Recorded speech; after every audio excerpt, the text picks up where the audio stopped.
Hi guys, in front of me is ALCATEL 1T10 Smart from 2020, and let me show you how to clear browsing data on this device.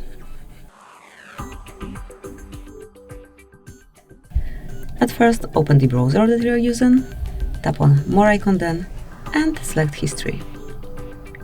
Here, select Clear Browsing Data, and you will find Basic and Advanced features here. So just click on Basic to see those options, mark obviously those that you want to remove, and then you've got a few more under Advanced. Also mark those that you want to get rid of. Then choose the time range and select Clear Data. Confirm it that you want to do it. And that's it. As you can see, from now on there is no longer history here. Thank you for watching. Please subscribe our channel and leave the thumbs up.